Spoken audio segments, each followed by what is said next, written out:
के 2 बज रहे थे। घना जंगल, सुनसान सड़क। आर्यन ऑटो लेकर जा रहा था। तेज हवा चल रही थी। बारिश अभी थोड़ी देर पहले ही रुकी थी। अचानक ऑटो का इंजन बंद हो गया। अरे यार, क्या हो गया? अभी अभी तो ठीक चल रही थी। चल स्टार्ट हो जाना। कई बार कोशिश की, लेकिन ऑटो का इंजन स्टार्ट नहीं हुआ। तभी उसकी नजर सड़क के किनारे गई। एक लड़की खड़ी थी, बाल खुले थे, हाथों में चूड़ियां टूटी हुई थी। भैया, आर्यन चौंक गया। कौन है? इतनी रात को यहाँ क्या कर रही हो? भैया मुझे आगे तक छोड़ दोगे? बहुत दूर जाना है, अकेली हूँ।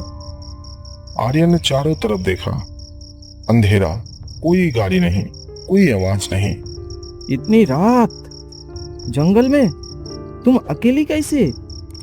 कोई नहीं जाता ये रास्ते से, डरते हैं सब। तुम छोड़ दोगे ना भैया? आर्यन कुछ सोच रहा था, तभी अचानक ऑटो अपने आप स्टार्ट हो गई। ठीक है, बैठ जा, आगे तक छोड़ दूंगा। लड़की धीरे से पीछे बैठ गई। जैसे ही वो बैठी, आर्यन को लगा ऑटो बहुत ज्यादा भारी हो गया है। ये इतनी भारी क्यों लग रही है? अकेली ही है ना पीछे? वो आगे ऑटो चलाने लगा। जंगल में सिर्फ ऑटो की आवाज और हेडलाइट जल रही थी। तुम्हारा नाम क्या है? लड़की ने कुछ नहीं कहा, सिर्फ हवा की आवाज आ रही थी। ऑटो धीरे धीरे चल रही थी। जंगल में अजीब सन्नाटा छाया हुआ था। न कोई गाड़ी, न कोई आवाज, सिर्फ हवा का फुसफुसाना। तुम्हारा गांव कितनी दूर है? पीछे से कोई जवाब नहीं आया। आर्यन ने थोड़ा पीछे मुड़कर देखने की कोशिश की। पीछे मत देखना। आर्यन का बदन सिहर गया। क्या? तुम्हारी आवाज? बस आगे चला जा भैया। नहीं, वो तुम्हारा गांव कितनी दूर है? जल्दी बताना। थोड़ा आगे ही है, जल्दी पहुंच जाएंगे। आर्यन ने आगे देखा। वही टूटा हुआ पेड़, फिर वही पुराना मंदिर और वही बिजली का खंभा। ये तो वही जगह है ना? हम तो घूम ही रहे हैं। लड़की ने हल्के से हंसा। वो हंसी आर्यन को अच्छी नहीं लगी। सुनो, तुम ठीक हो ना? तभी उसे लगा कि लड़की के पैर सीधे घिस रहे हैं। आर्यन ने धीरे से नीचे देखा। लड़की के पैर पूरी तरह उल्टे थे। ये क्या है भगवान? ये उसकी सांसें तेज हो गई। लड़की धीरे से उसके कान के पास झुकी। मैंने कहा था ना, पीछे मत देखना। आर्यन के हाथ ऑटो के हैंडल पर कांप रहे थे। जंगल और भी शांत हो गया था। आर्यन ने अचानक ऑटो रोकी। बस बहुत हो गया, उतर जा। तू कौन है? कुछ सेकंड तक चुप्पी रही। फिर लड़की धीरे धीरे हंसने लगी। हंसी पहले से धीमी थी, फिर जंगल में फैलने लगी। हंस क्यों रही है? बोल ना, तू क्या है? लोग मुझे चुड़ैल कहते हैं। आर्यन का दिल जोर जोर से धड़कने लगा। वो ऑटो से उतरने लगा। नहीं, मजाक मत कर। मैं तुझे छोड़ देता हूँ, तू जा अपने रास्ते। 20 साल हो गए, इस सड़क पर कोई नहीं रुकता, तू रुका। मैंने क्या किया? मैं तो बस मदद कर रहा था। मदद? मर्द लोग मदद करते हैं। उसी रात मुझे भी किसी ने लिफ्ट दी थी, धोखे से लाया, इसी जंगल में मार डाला, फेंक दिया कहीं। आर्यन के पैर थर थर कांपने लगे। मुझे छोड़ दे, मैंने कुछ नहीं किया, मैं निर्दोष हूँ। लड़की कुछ देर तक चुप रही। कोई भी आदमी निर्दोष नहीं होता भैया, सबके अंदर कुछ ना कुछ होता है। आर्यन ने पीछे हटने की कोशिश की, लेकिन पैर मानो जमीन से चिपक गए हो। प्लीज मुझे जाने दे, मेरी माँ इंतजार कर रही है। लड़की धीरे धीरे ऑटो से उतरी। उसके पैर भी उल्टे दिख रहे थे।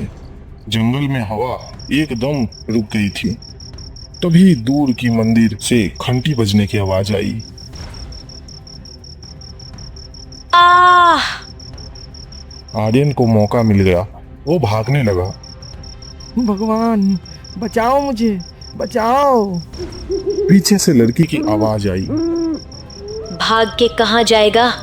अब नहीं बच पाएगा तू। आर्यन जंगल के अंधेरे में भागता रहा। सिर्फ मंदिर की हल्की रोशनी दिख रही थी। किसी तरफ वो मंदिर के अंदर घुस गया। बाबा, बाबा मुझे बचा लो, वो मेरे पीछे आ रही है, वो मुझे मार डालेगी। एक बूढ़ा पुजारी मंदिर में बैठा था। उसने आर्यन को देखा और तुरंत मंत्र पढ़ने लगा।